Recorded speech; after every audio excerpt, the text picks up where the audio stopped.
আসসালামু আলাইকুম। আলহামদুলিল্লাহ, আমি যে ইনকিউবেটর মেশিনটা নিয়ে আসছিলাম ওইখানে অনেকগুলা ডিম দিয়েছিলাম, ওর ভিতরে একটা ডিম দেখতেছি ফেটে বাচ্চা বেরোচ্ছে। ইনশাআল্লাহ দু একদিনের ভিতরে আমার প্রত্যেকটা সব ডিমগুলা আর কি ফেটে বাচ্চা বের হবে। আমি এখানে 95টা ডিম দিয়েছিলাম, যার ভিতরে আমি দেখছিলাম কয়েকটা ডিম নষ্ট হয়ে গেছে, আর 92টা ডিম ওইখানে ভালো ছিল। তো এই প্রত্যেকটা ডিম আপনারা জানেন যে ক্যান্ডেলিং করে দেখতে হয়, লাইট মেরে মেরে কি অবস্থা, এখানে ভ্রূণ আছে কিনা, কোন ডিমটা বাচ্চা দিবে, কোন ডিমটা থেকে বাচ্চা পাওয়া যাবে না। তো এটা আমি 7 দিন পরে চেক করার পরে দেখি যে প্রায় 2 থেকে 3টা ডিম আমার নষ্ট হয়ে গেছে।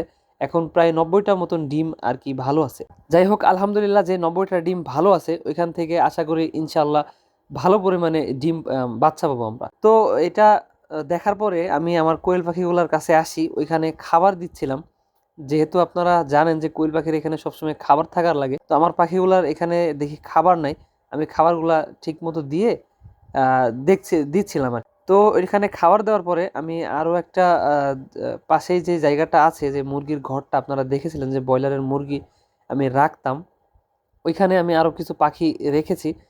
আমাদের এখানে গ্রামে সন্ধ্যার সময় একটা লোক ভ্যানে করে পাখি বিক্রি করতে আসছিল। আমাদের এখানে সচরাচর পাখি পাওয়া যায় না। উনি 40 টাকায় নারী পাখি বিক্রি করতেছিল, যার জন্য সস্তা পেয়ে আমি কিনে ফেলেছি।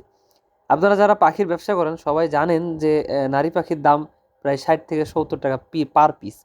তো আমি এখানে 40 টাকা পেয়ে নিয়ে ফেলেছি, যেহেতু অল্প দাম, সেহেতু নিয়ে ফেলেছি। তো এগুলো নেওয়ার পরে এগুলাকে খাবার দিয়ে ওষুধ দিচ্ছিলাম। যেহেতু নারী পাখি প্যারেন্টস, তো আমি ভাবছিলাম যে এখান এখান থেকে অনেক ভালো পরিমাণে ডিম উৎপাদন করা যাবে, যার জন্য আমি কি খাবারগুলো দিচ্ছিলাম। আর পাশে আপনারা দেখতে পারতেছেন যে আমার ছাগল আছে, গরু আছে। তো ইনশাল্লাহ আমি আপনাদেরকে এই গরুর একটা ভিডিও দিব, আমি বলেছিলাম। যেহেতু আমি অসুস্থ, যার জন্য আমি ভিডিও দিতে পারতেছি না।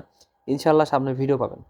তো যেইখানে আমার যে পাখিগুলো আমি নতুন করে ঘর করে রেখেছিলাম, এখান থেকে অনেকগুলা পাখি আমার উড়ে গেছে, কোনো একটা ভাবে বের হয়ে চলে যাচ্ছিল।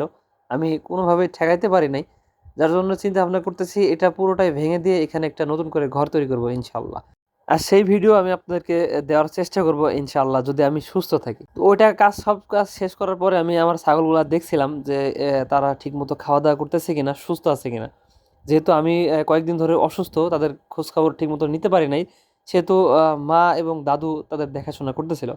তো আলহামদুলিল্লাহ এখন আমি একটু সুস্থ আছি, যার জন্য তাদের দেখাশোনা করতেছিলাম যে তারা ঠিকমতো খাওয়া দাওয়া করতেছে কিনা এবং কোনো ছাগল অসুস্থ আছে কিনা। যাই হোক, আলহামদুলিল্লাহ আমার কাজটা সবই শেষ। আপনারা সবাই আমার জন্য দোয়া করবেন, আল্লাহ তাআলা যেন আমার ব্যবসায় বারাকা দান করেন, আমাকে সুস্থতা দান করেন। আসসালামু আলাইকুম ওয়া রাহমাতুল্লাহি ওয়া বারাকাতুহু।